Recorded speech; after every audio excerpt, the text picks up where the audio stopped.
Football is undoubtedly the most popular sport in the world, and the rules of the game have evolved massively over the decades.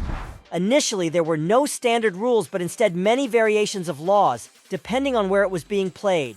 The sport is now in a place where the laws of the game are unified, a process which began in London in 1863, when the newly formed Football Association finally wrote the first set of rules, which are a far cry from the current ones. As with most things in life, the changing of the times has also seen the laws of the game evolve. From the introduction of substitutes in 1958, the back pass rule, to the card system. The game is unrecognizable from what it was in the early days. There are constant new technological advancements on a yearly basis, which always creates an avenue to alter and improve the game. These football rules are overseen by the International Football Association Board, IFAB, who have been tasked with maintaining and improving the laws of the game since 1886. Player behavior, technology, and player welfare are three of the main topics on the IFAB agenda for the future, and Lucas Brood, secretary of the board, told Sky Sports that the body is fully responsible for considering new rules without ever dismissing an idea out of hand. Brood assured that they study all suggestions seriously to consider how they would impact how the game is currently being played. We do receive ideas and we thoroughly review things that are put to us, he said. For instance, with the ABBA penalty idea. This was where there was an assumption that it might improve the fairness of penalties, but it created so much confusion. In the end, we said it was nice to trial it, but we are not considering it going forward. We never dismiss an idea immediately.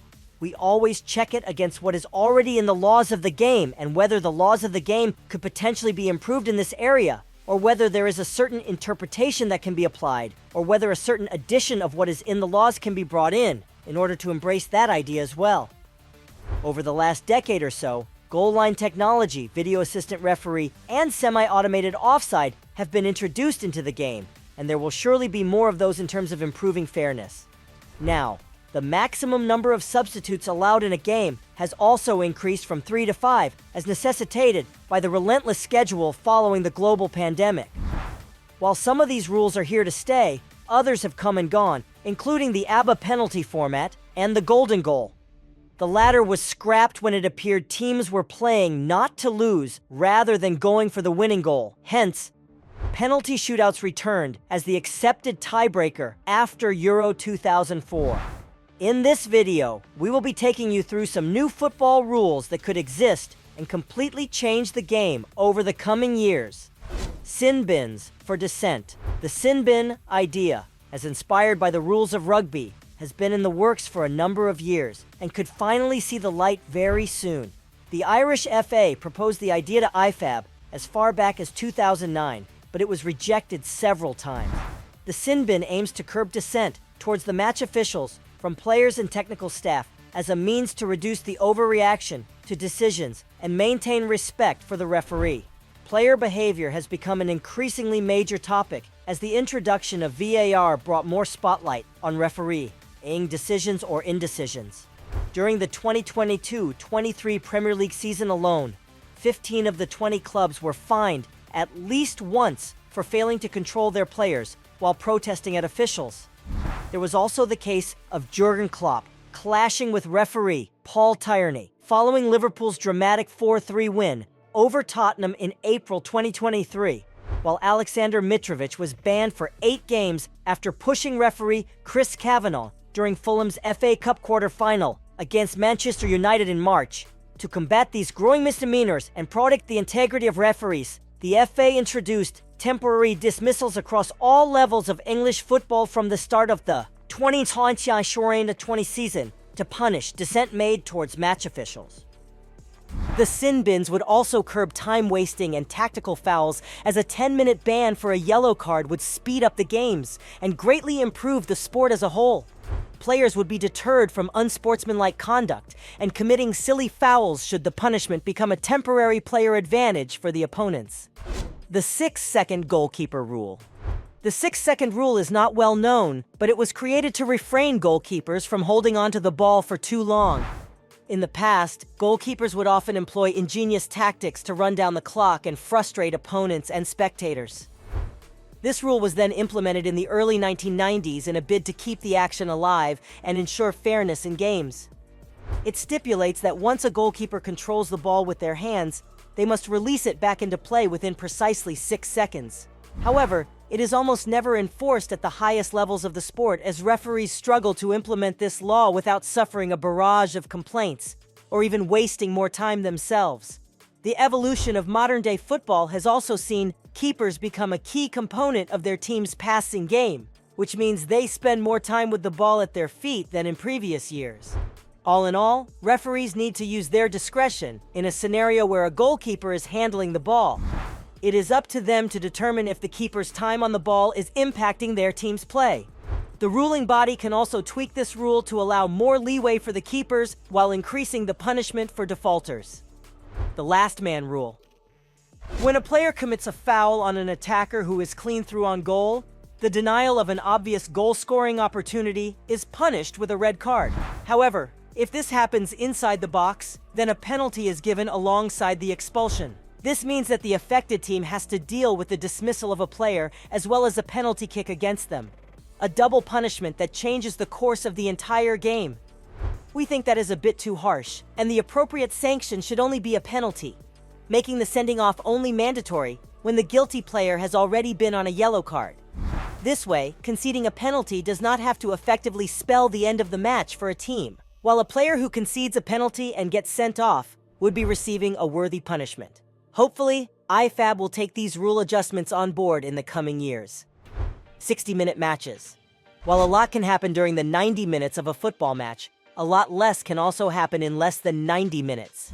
This is why game management tactics have seen teams employing certain time-wasting techniques, like keeping the ball around the corner flag, feigning injury and taking too long with stoppage time Such substitutions. practices have significantly reduced the playing time instead of having over the a regular full 90 match, minutes and plus instead of having the stoppage regular time, 90 minutes plus stoppage time, the game gets eaten away by needless breaks in play. For an average of 54 Recent minutes research and has found that the 46 ball was in seconds play for an average of 54 minutes and 46 seconds the lowest it has in ever the been in 11 seasons 2022-23 since Premier League 2012-13. season, the lowest it has ever been in 11 seasons since 2012-13. At the 2022 FIFA World Cup, the game was played for about 60% of the 90 minutes. Additional substitutions and long VAR reviews have also contributed to the amount of time spent without playing during a game. Indeed, the World Football Governing Body combated this with aggregated added time that totaled up to 14 minutes in some games. However, that approach has yet to be implemented in many domestic leagues due to the huge logistics problems it would cause. An easy solution would be to simply stop the timer whenever the ball is not in play, as this would preserve the game and keep it exciting.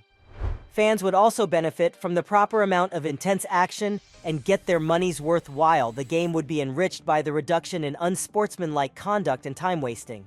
Referee accountability. Football referees have always been in a bubble pre- and post-match, and it is a burning desire of many football fans to actually have access to what is being said by the match officials. If anything, it would provide clear direction on the thought process behind decisions, as well as an on-the-spot explanation of how the law was interpreted. A television audience listening to what a ref and his VAR team are saying makes for good entertainment and gives them an avenue to communicate the rationale behind their thinking.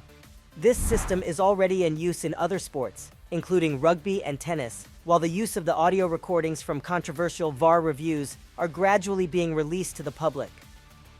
It is definitely a work in progress, and more needs to be done to break the solid wall between referees and the general public. The long-term benefits are fairer assessments of referee performances, as well as respect for the officials. A television audience listening to what a ref and his VAR team are saying, on the other hand, managers and players would also be forced to refrain from their abusive language towards officials, knowing that the audio could be made public. Another way to go about this is having referees face the media to explain their decisions in the post-match interview. This would raise the profile of the referee, but can also go either way, with the said official facing even more abuse. Indeed, the priority is to have a fair game as well as protect referees and their integrity. Encourage attacking football. The implementation of this rule would certainly shake up the game. Imagine a team scores at least 3 goals in a match and they get an extra point, regardless if they've won, drawn, or lost the game. Rugby already awards bonus points for a particular amount of tries, and it would be fun to see football toe a similar path. This would encourage teams to simply go for goals notwithstanding the result, and also compound the days of uninspiring parking the bus to the past.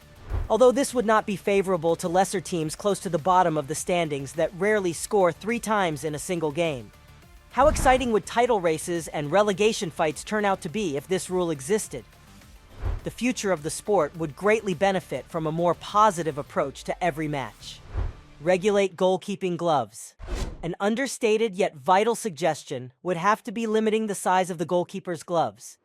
While there is no rule currently governing the goalkeeping equipment, aside from their standard gloves and often bright-colored kit, it is pertinent to note that the size of their gloves have never been regulated. Hence, it could be time to finally ditch the oversized gloves which are heavily padded and much larger than the keeper's already massive hands. This gives an obvious advantage when stopping shots, a gray area that has never been reviewed.